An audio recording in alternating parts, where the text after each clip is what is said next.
அரங்கத்தில் இருக்கும் அனைவருக்கும் இறைவன் புறத்திலிருந்து சாந்தியும் சமாதானம் உண்டாகட்டும். இந்த நிகழ்ச்சி தாமதமாக துவங்கியதற்கு நான் தான் காரணம். அதற்காக உங்களிடம் என்னுடைய மன்னிப்பை தெரிவிச்சுக்கிறேன். நான் ஒரு துவக்க விழா இங்கே வந்திருக்கக்கூடிய பத்திரிகையாளர்களுக்கும் ஊடக நண்பர்களுக்கும் மேடையில் வீட்டிருக்கக்கூடிய திரை ஆளுமைகளுக்கும் இது ஒரு வழக்கமான ஒரு விழா. ஆனால் சாமுக்கும் அவனை சுற்றி இருக்கக்கூடிய புதியவர்களுக்கும் தங்களுடைய வாழ்க்கையை துவங்குகிற ஒரு நாள். அது ரொம்ப முக்கியமான ஒரு நாள். நிறைய பூஜை பார்த்துருக்கோம். எல்லா பூஜையும் ரொம்ப பிரம்மாண்டமாக நடக்கும். ஆனால் அதற்கு பின்னால் அந்த படம் சார்ந்த கிளைகள் என்னன்னு கேட்டால் நம்ம மனசுலேயே நிற்காது. ஸோ நான் எனக்கு இங்கே உட்கார்ந்துருக்கும் பொழுது நீங்கள் எல்லோரும் பேசிகிட்டு இருக்காங்க, காது சத்தம் கேட்டால் கூட எனக்கு சேதுவை எப்படி தொடங்கணுன்றது தான் ஞாபகத்தில் வந்துக்கிட்டே இருக்குது. அவன் இப்போ சிரிச்சுக்கிட்டு நிற்கிறான். எப்படிலாம் நாங்கள் சிரிச்சுக்கிட்டுலாம் கூட இல்லை. முதல் படத்தை துவங்கும் போது ஒரு பதட்டத்தோடையே இருப்போம். ரொம்ப பழைய கதையாக இருந்தாலும் இங்கே நிறைய புதியவர்கள் இருக்கிறதுனால அந்த கதை உங்களுக்கு புதுசாக இருக்கும்னு நான் நம்புகிறேன். நான் 88, 89 காலகட்டங்களில் சென்னைக்கு வந்துட்டார் பாலா.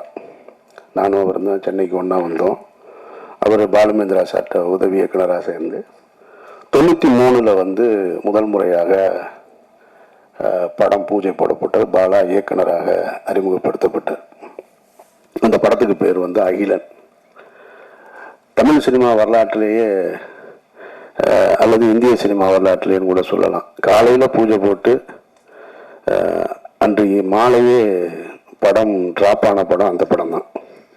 அப்படி ஒரு ஹிஸ்ட்ரி அந்த படத்துக்கு இருக்குது. அகிலன்ற டைட்டிலில் காலையில் பூஜை, மாலையே இந்த படம் ட்ராப் இனிமேல் பண்ண மாட்டாங்க அப்படின்னு சொல்லியாச்சு. அதற்கு பின்னால் பல நாயகர்கள். இந்த பாலான்றவர் யார் அப்படின்னா, பாலு மகேந்திரான்ற அப்படின்ற அந்த ஒரு மரத்திலிருந்து பறிக்கப்பட்ட ஒரு பழம். அது அன்னைக்கு விதைக்கப்பட்டது. ஆனால் முளைக்கலை. அது முளைக்காமல் அப்படியே நின்று போயிடுச்சு. கிட்டத்தட்ட பட்டு போயிடுச்சுன்னு கூட சொல்லலாம். அதற்கு பின்னால் நிறைய புதுமுகங்கள் அந்த படத்தில் நடிக்கணுன்ற கிட்டத்தட்ட அன்றைக்கு பீக்கில் இருந்த திரு ரஜினிகாந்த் அவர்களும் கமலஹாசன் அவர்களும் தவிர, மூத்த நடிகர்கள் தவிர எல்லா நடிகர்களுமே அந்த கதைக்குள்ளே வந்து போயிருப்பாங்க அந்த கதைக்கு. இது போக நிறைய புதுமுகங்களை பார்த்து புதிய தயாரிப்பாளர்கள் அது இதுன்னு பார்க்காத ப்ரொடியூசர்ஸே கிடையாது, பார்க்காத ஹீரோஸே கிடையாது. இன்னைக்கு இருக்கிற பெரிய பெரிய ஸ்டார்லாம் அதில் கமிட் ஆகிருக்காங்க. அந்த தகவல் தவறான தகவலாக இருக்காதுன்னு நினைக்கிறேன் நான். அல்டிமேட் ஸ்டார் கூட அந்த படத்தில் கமிட் ஆகி அப்புறம் பண்ணாமல் இருந்தவர் தான்.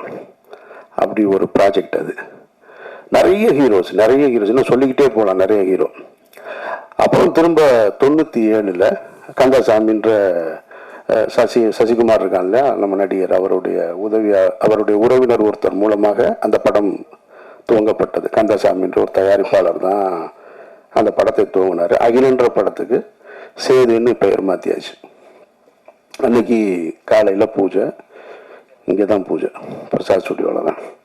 அதனால தான் அதை நான் நினைவுபடுத்தி இப்போ நான் சொல்கிறேன். நான் காலையில் பூஜை, நாங்கள் பூஜை போட்டோம். படைப்பாளிகள் ஸ்ட்ரைக் ஆரம்பிச்சிட்டாங்க. அப்படியே நின்று போச்சு. விக்ரம்ன்ற ஒரு நாயகனை உள்ளே கொண்டு வர்றோம். அவர் 12 வருடங்களாக போராடிக்கிட்டு இருக்காரு வெற்றிக்காக. அந்த நாயகன் உள்ளே வர்றாங்க. அபிதான்ற ஒரு பொண்ணு ஹீரோயினாக இன்ட்ரடியூஸ் ஆகிறாங்க. இவ்வளவும் இருந்தும் அந்த படம் ட்ராப் ஆயிடுச்சு. படைப்பாளிகள் பிரச்சனை இல்லை. இப்போ எடுப்போமா, இன்னைக்கு எடுப்போமா, நாளைக்கு எடுப்போமான்னு தெரியாமல் அப்படியே காத்திருந்து ஒரு வருடம் 1.5 வருடங்களுக்கு பிறகு அந்த படம் துவக்கப்பட்டது. குறித்த பட்ஜெட்டில் முடிக்க முடியலை. அதனால் அது அடுத்த கட்டத்தை போய் 2000 தான் அந்த படம் முடிவுக்கு வந்தது.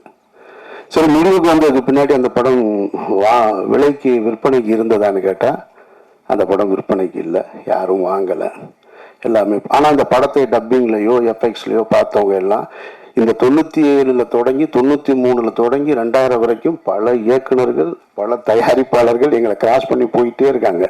ஆனால் நாங்கள் மட்டும் நம்பிக்கையோடு ஒரு அறையில் காத்துக்கிட்டே இருக்கோம். எங்கள் படம் ஒரு நாள் ரிலீஸ் ஆகும், என்னைக்காவது ஒரு நாள் எங்கள் படம் வந்துருன்ற நம்பிக்கையோடு உட்காந்துட்டு இருந்தோம்.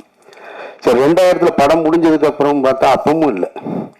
எங்களோடு சேர்ந்து பல ஹீரோக்களுடைய படங்கள் நாங்கள் டப்பிங் நடக்கும்போது பக்கத்தில் நடக்கும். இந்த சமீரா டப்பிங்கில் தான் நடக்கும். அங்கே பெரிய ஹீரோஸ்லாம் வருவாங்க, நாங்கள் அப்படி நின்று பார்த்துட்டே இருப்போம். அப்பவும் அது வியாபாரத்துக்குள்ளே வரலை. அதில் ஒரு நல்ல விஷயம் என்னன்னா, படம் நல்லா இருந்ததுன்றது மட்டும்தான் ஒரு இயக்குனர் தன்னுடைய கனவுகளை ஒட்டுமொத்த கனவு இன்றைக்கு ஒரு படத்தில் உழைப்பாக போட்டு படமாக்கி வச்சிருந்தார். அது அவருக்காக மட்டும் செஞ்சது இல்லைன்றதான் ரொம்ப முக்கியமானது.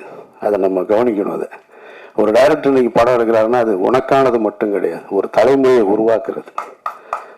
இது ஒரு தனிமனிதனுடைய இது இல்லை, ஒரு தலைமுறையை உருவாக்குறது. பாலுமணியன்ற மரத்திலிருந்து அந்த பழத்தை எடுத்து 2வது முறையாக விதைக்கப்பட்டது தான் சேது. அது விதைச்சது சாதாரணமாக முளைச்சது. அங்கேருந்து தான் அமீர்னு ஒருத்தன் வந்தேன். அங்கேருந்து தான் சூர்யான்ற ஒரு நடிகர் உருவாக்கப்படுறார். அங்கேருந்து தான் விக்ரம்ன்ற ஒரு மாபெரும் நடிகர் உருவாக்கப்படுறாரு. சூர்யான்ற நடிகர் தான் பல கம்பெனிகளை உருவாக்குறாரு, பல இயக்குநர்களை அறிமுகப்படுத்துறாரு. அமீர்ன்ற ஒரு இயக்குனர் வரும் பொழுது சசின்ற ஒரு இன்னொரு இயக்குனர் வரும். இன்னொரு சசின்ற இயக்குனர் வரும்போது சமுத்திரகனி வர்றான், கஞ்சா கருப்பு வர்றான், நமோ நாராயணன் வர்றான், புதிய புதிய தயாரிப்பாளர்கள் வர்றாங்க. இப்படி போய்கிட்டே இருக்கு. அப்போ அந்த காலகட்டத்தில் 2000 படத்தை எடுத்து முடிக்கும் போது எங்களுக்கு இருந்த நம்பிக்கை படம் நல்லா இருக்கு, அவ்வளோதான். அது எதுவுமே தெரியாது. படம் விற்பனை ஆகலை. அந்த டைமில் இதே பிரசாத் லேபில் நான் அந்த படம் ரிலீஸுக்காக நானும் தயாரிப்பாளர் திரு கஃபார் அவர்களும், அவர் எனக்கு அண்ணன் கஃபார் அண்ணனும், சித்ரா லட்சுமணன் சாரும் அந்த ரிலீஸுக்கான வேலைகளில், ஏன்னா ரொம்ப சிரமம், ரொம்ப கடனில் இருக்குது, இந்த படம் எப்படி ரிலீஸ் ஆகும்னு தெரியாத ஒரு சூழல். அப்போ நின்றுட்டு இருக்கும்போது பக்கத்தில் கமல் சார் இருக்கு. ஹேராம் படம் ஒர்க்கு போயிட்டுருக்கு அவருக்கு. நான் சின்ன வயசுலேருந்து கமலஹாசன் அவருடைய மாபெரும் ரசிகன். நான் அவரையெல்லாம் பார்த்துட மாட்டோமா, அவர் கூட நின்ற மாட்டோமா, அவருடைய விரல் நுனியை தொட்டுற மாட்டோமா அப்படின்னு ஏங்கிக்கிட்டு இருந்த ஒரு நபர். அவர் அப்படி நிற்கிறாரு, இவ்வளோ பெரிய தாடி வச்சுட்டு. சித்ரா சாரை பார்த்த உடனே கமல் சார் கூப்பிட்டு பேசினார். என்ன சித்ரா இங்கே இருக்கீங்கன்னாரு. இல்லை, இந்த மாதிரி சேதுன்னு ஒரு படம் அப்படின்ன உடனே கமல் சார் சொன்ன வார்த்தை, ஆமாம் கேள்விப்பட்டேன் அப்படின்னாரு. அதுதான் எங்களுடைய முதல் வெற்றி. படம் ரிலீஸ் ஆகலை. ஒரு புதிய படைப்பு யாருக்கு போய் சேர்ந்துருக்கு? ஒரு உலக நாயகன்கிட்ட போய் சேர்ந்துருக்கு. ஆமாம் கேள்விப்பட்டேன், நல்லா இருக்குன்னு சொல்கிறாங்க அப்படின்னாரு. நான் பக்கத்தில் இருந்து இப்படி பார்த்துக்கிட்டே இருக்கேன். கமல் சார் வாயவே பார்க்குறேன். அவர் என்ன சொல்கிறாரு, இது யார் அப்படின்னாரு. லவாஸ்டன். ஓ அப்படின்ட்டு அவர் ஹேராம் பற்றி பேச ஆரம்பிச்சிட்டாரு. திரும்ப எல்லாம் ஹேராம்லாம் பேசிட்டு திரும்ப ஆயிருமா, ரிலீஸ் ஆயிருமா அப்படின்னாரு. இல்லை, அதுக்கு தான் வந்திருக்கோம் அப்படின்றோம். ஓகே, வாழ்த்துக்கள் அப்படின்ட்டு போயிட்டேன். ஸோ அந்த படம் அப்புறம் இதே பிரசாத் ஸ்டுடியோவில் தான், லேபில் தான், இதே லேபில் தான் விடிய விடிய நான் பாலா எல்லாம் நின்றுட்டு இருந்தோம். அன்றைய இரவு அந்த பாலாவுடைய நடவடிக்கைகள்லாம் நீங்கள் பார்த்தீங்கன்னு வச்சுக்கல, எங்களெல்லாம் கவனிக்கப்படாத ஒரு ஆள். நான், பாலா, சசி. இன்றைக்கு வாசலில் வந்து இறங்கும்போது அங்கேயே கேமரா வந்துடுது. அங்கேருந்து அப்படியே ரிவர்ஸ்லேயே வர்றாங்க ரிப்போர்ட்டர்ஸ்லாம். பாவமாக இருக்கு, எங்கேயா தடுக்கி விழுந்துருவாங்களோன்னு. இந்த லேபுக்குள்ளே விடிய விடிய 3 பேர் சுற்றிக்கிட்டே இருக்கோம். அதில் நான் கைலியோட சுற்றிக்கிட்டே இருக்கேன். ஒரு 6 பிரிண்ட்டு தான், வெறும் 6 பிரிண்ட்டை எடுத்துட்டு இங்கேருந்து ஒரு கனவுகளை சுமந்து கொண்டு மதுரை, திருச்சி இப்படி நான் கொடுத்துட்டு, திண்டுக்கல்னு கொடுத்துட்டு போனேன் நான். அப்படி ரிலீஸ் ஆன படம் தான். படம் நல்லா இருந்ததுனால தான் இவ்வளவு பெரிய அந்த விதை பெரிய ஆலமரமாகி பல கிளைகளை உருவாக்கி இருக்கு. அதனால நீங்கள் புதிய படம் வாய்ப்பை வந்து ஒருத்தர் கொடுத்தாரு. இப்போ எனக்கு வாய்ப்பு கொடுத்தவர் வந்து கணேசன், இப்போ சொன்னார் இல்லையா, அவர் தான் என்னை தேர்ந்தெடுத்தார். இங்கே மனிதர்கள் எல்லோருமே, வெற்றி அடைந்தவர் எல்லோருமே சொல்லுவாங்க, நான் தன்னால் வளர்ந்தவன் அப்படின்னு சொல்லுவாங்க. உலகத்தில் ஒருத்தர் அப்படி இல்லவே இல்லை. தன்னால ஒருத்தர் வளரவே முடியாது. இன்னொரு ஒரு கை பிடிச்சி தூக்கலன்னு சொன்னா ஒருத்தர் வளரவே முடியாது. அப்படி வளர்ந்ததா யாராவது சொன்னா அப்படின்னு சொன்னா அது ஒரு பொய். அது வேணா சினிமாவில் ஒரு கைதட்டுறதுக்கு வசனமா இருக்கலாமே தவிர வாழ்க்கையில் அப்படி கிடையாது. நம்ம பிறப்பே தாய் தந்தையோட உதவியால தான் இருக்கும்போது அப்புறம் நம்ம வெற்றி அடைவது மட்டும் தன்னால் எப்படி நடக்கும்? அப்படி நடக்கவே நடக்க. உங்களை பற்றி பேசுவதற்கு இன்னொருத்தர் வேணும். நீங்க போய் ஒன்று கேட்டீங்கன்னா செய்யறதுக்கு இன்னொரு கை இல்லாமல் உங்களுக்கு வாழ்க்கையே கிடையாது. அப்படி ஒரு கை தான் இப்ப அவரு மகேஷ் அவர்கள் வந்திருக்கிறாங்க. அப்படித்தான் எனக்கு ஒரு கணேஷ் வந்தார். இவனுக்கு யூகேலேருந்து வந்திருக்காரு, எனக்கு யூஎஸ்லேருந்து வந்தார். இன்னைக்கு வெற்றி அடைஞ்சதுக்கப்புறம் சொந்தக்காரங்க வருவாங்க, நண்பர்கள் வருவாங்க, பெரிய பெரிய பணக்காரர்கள்லாம் வருவாங்க. ஆனால் தொடக்க காலகட்டத்தில் துவக்கத்தில் இவன் டைரக்டர் ஆவான், நான் அமீரா மட்டும்தான் இருந்தேன். என்னை இயக்குனர்ன்ற முதல் அந்த வார்த்தையை பயன்படுத்தினது என்னுடைய கணேசார் தான். அவர் இல்லைன்னு சொன்னால், அவர் முதலீடு செய்யலைன்னா நான் இல்லை இங்கே, நான் அதுக்கப்புறம் சொந்த படம் எடுத்திருக்க முடியாது. ஸோ அப்போ அந்த உதவியை மகேஷ் அவர்கள் செய்திருக்கிறார்கள். சாம் செய்ய வேண்டியது அந்த படத்தை நல்ல படமாக எடுத்துக்கணும். அப்போ இன்னைக்கு விளைக்கப்பட்டுருச்சு, இனி இதை முளைச்சு எடுத்துட்டு வேண்டிய முழு உழைப்பு ஒரு இடத்துல இருக்கு. இங்கே நிகழ்ச்சி சிறப்பாக நடத்தி கொண்டிருந்த படவா கோபி, ஜீவா போன்றவர்கள்லாம் எனக்கு ரொம்ப பரிச்சயமானவர்கள், ஆனால் பழக்கம் இல்லை. ஆனால் பரிச்சயத்திலே ஒருத்தருக்கு ஒருத்தர் அன்பை பகிர்ந்து கொள்ளக்கூடிய அந்த ஒரு உறவு தான் அண்ணன்னு பார்த்தவொடனே கட்டி பிடிக்கிறது மாதிரியானது. எனக்கு அவர் இந்த நிகழ்ச்சியை ரொம்ப சிறப்பாக நடத்தினாரு. ஆனால் ஒரு வருத்தம் என்ன, 2 வருத்தம் இருக்கு. ஒன்று இவங்கிட்ட, இன்னொன்று அவர்கிட்ட. இங்கே அறிமுகப்படுத்தும் பொழுது ஒவ்வொருத்தராக எந்திரிச்சு நீங்க கை தூக்குங்க, கை தட்டுங்க. இந்த அறிமுகம் தேவையில்லை. நீங்க உழைங்க, நீங்க கடுமையான உழைப்பை போடுங்க, உங்களோட திறமையை கொண்டு வாங்க. உங்க பேர் சொன்னோன்னு அவங்க கை தட்டுவாங்க, அவங்க கை தட்டுவாங்க. நம்ம போய் ஒருத்தரை காமிச்சு உங்களுக்கு கைதட்டி, எனக்கு பிடிக்காத செயல் மேடையில ஒருத்தரை அழைக்கும் போது நீங்க கைதட்டுங்கன்னு சொல்றது அது தேவையே இல்லை. நீங்க உழைங்க, உங்களுடைய திறமை கைதட்டல் வந்துகிட்டே இருக்கும், வந்துட்டே இருக்கும். ஆட்டோகிராஃப்ல ஒரு திரைப்படத்தை எடுத்துட்டு சேரன்ற ஒரு இயக்குனர் லயோலா காலேஜில் ஒரு ஃபங்க்ஷன், தண்ணீர் தேசம்னு ஒரு படத்துக்கான துவக்க விழா, பப்ளிக் ஃபண்டில் வந்து அந்த படத்தை எடுக்கிறதுக்காக ஒரு ஓப்பன் கிரவுண்டில் ஒரு ஸ்டேஜ் போட்டிருந்தாங்க. அப்போ ஆட்டோகிராஃப் ரிலீஸ் ஆகிருக்கு. நாங்கள் எல்லாம் உட்காந்துருக்கோம். சேரன்ற இயக்குனர் கார்ல இருந்து இறங்கி அப்படி உள்ளே வர்றாரு. கிட்டத்தட்ட ஒரு 2000 பேர் அமர்ந்திருந்த ஒரு அரங்கம், அது ஓப்பன் ஸ்டேடியம். 2000 பேரும் அவர் காரில் இருந்து இறங்கி மேடைக்கு வருவது வரைக்கும் கைதட்டலை துவங்கியவர்கள் நிறுத்தவே இல்லை. சேரனுக்கு கிடைத்த மிகப்பெரிய அங்கீகாரம் அது ஆட்டோகிராஃப்ன்ற படத்துக்கு கிடைத்த ஒரு அங்கீகாரம். அப்ப நம்மளுடைய உழைப்பும் நம்மளுடைய திறமையும் கைதட்டலை பெற்று தரும்ன்றதுதான் மறுக்க முடியாத உண்மை. 2வது, எனக்கு இவனை வந்து என்கிட்ட இருந்து சசிகிட்ட சந்திரகனிட்ட போயிட்டான்னு சொல்றதை விட கனி வந்து எடுத்துக்கிடுவான். அதுல வந்து பெரிய கில்லாடி அவன். அவனுக்கு தெரியும் யார் யாரை தூக்கிட்டு போகணும்னு. சசியை தூக்கிட்டு போனா, இவனை தூக்கிட்டு போனா, இந்த நடராஜன் என்னுடைய காஸ்டியூம் அவனை தூக்கிட்டு போயிட்டான், எல்லாரும் எடுத்துட்டு ஓடிடுவான். ஆனா அது கடைசி வாரத்தெல்லாம் சொல்லுவான், முன்னாடியே சொன்னா நம்ம எதுவும் சொல்லிடுவோன்றதுக்காக. அப்படி ஒரு சரியானவனை எடுத்துக்கிட்டான். எனக்கு என்ன ஒரே ஒரு வருத்தம்னா, டைட்டில் மட்டும்தான் வருத்தம். ஒருவேளை இது பெரிய ஹிட் ஆனாலும் ஆகலாம். ஆனாலும் எவ்வளோ அப்படிங்கும்போது ஒரு முதல் படத்தை இயக்குனரை எப்படி அழைக்கணும்ன்றது இருக்குல்ல, இவனை எப்படி கூப்பிடுறதுன்னு தெரில. எவ்வளோ சாமியும் கூப்பிடணும் போல இருக்கு. அதனால அதுக்குள்ள இருக்கிற ஆழமான அர்த்தம் இருந்திருந்தாலும் வேற பேர் பரிசீலனை இருந்திருக்கலாம், சொல்ல முடியாது. ஒருவேளை ஆட்டோகிராஃப் வைக்கும் போதும் இந்த மாதிரி தான் இருந்தது, ஆட்டோகிராஃப் ஏன் வச்சாங்கன்னு சொல்லி. ஆனால் அதுவே பெரிய ஹிட் ஆயிடுச்சு. மற்றபடி இந்த நாள் மற்ற எல்லோருக்கும் ஒரு சம்பிரதாயமான நாளாக இருக்கும். இந்த விழாவும் ஒரு சம்பிரதாயமான விழாவாக இருக்கும்.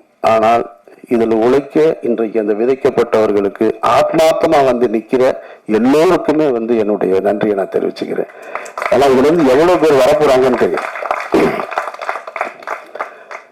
பாலுமகேந்திரா சார் வந்து உங்களுக்கு தெரியும், பாலுமகேந்திராட்ட இருந்து நிறைய கனிகள் எடுத்து விதைக்கப்பட்டது. ஒரு பக்கம் வெற்றிமாறன் டீமு, ஒரு பக்கம் ராம் போன்றவர்கள். பாலாட்ட இருந்து வந்தவங்க தான் நாங்கள் எல்லாருமே. ஆனால் ஒரு கட்டத்தில் நின்றுச்சு.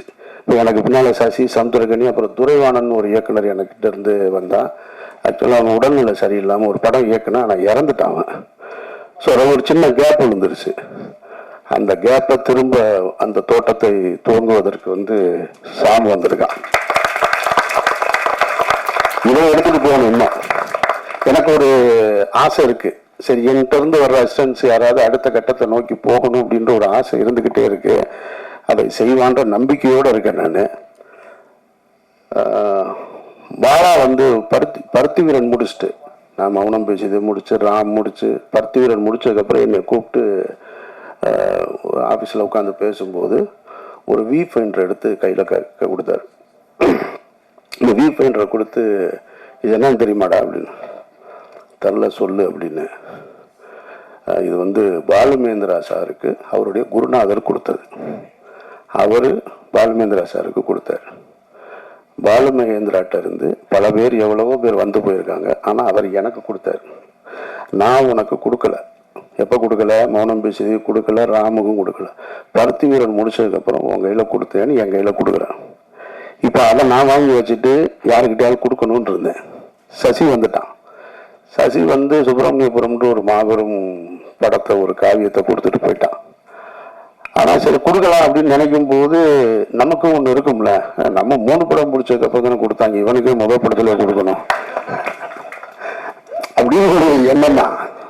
கொடுத்துருக்கணும் உண்மையாக அவன் கையில். ஆனால் அது ஒரு வகையில் கூட நல்லதாக போச்சு கொடுக்காம இருந்தது. ஏன்னா அது தன்னை அது யாருக்கிட்ட போகணும்னு அது முடிவு எடுத்துக்கிறது அப்படின்னு நான் நினைக்கிறேன். நான் ஏன்னா அவன் அடுத்து டைரக்ட் பண்ணல, அடுத்தடுத்து முழு நேர நடிகராக மாறிட்டு நம்ம கொடுத்துருந்தேன்னு வச்சுங்க, அங்கேயே தேங்கி இருந்திருக்கும். அப்போ அது இன்னும் என்கிட்ட தான் இருக்கு. அதை பெறுவதற்கான சந்தர்ப்பம் சாமிகிட்ட இருக்கு. இறைவன் அருள் இருந்தா அதை நீ பெற்றுக்கொள்ளலாம். மற்றபடி இந்த ஒட்டுமொத்த குழுவிற்கும் என்னுடைய நெஞ்சார்ந்த வாழ்த்துக்கள். ரமணா, சிவா, மற்றபடி புதிய கலைஞர்கள் எல்லோருக்கும் என்னுடைய நெஞ்சார்ந்த வாழ்த்துக்கள். இறைவன் அருளால் இந்த படம் மிகப்பெரிய படமாக வரணும் அப்படின்னு நான் வாழ்த்துறேன். நன்றி.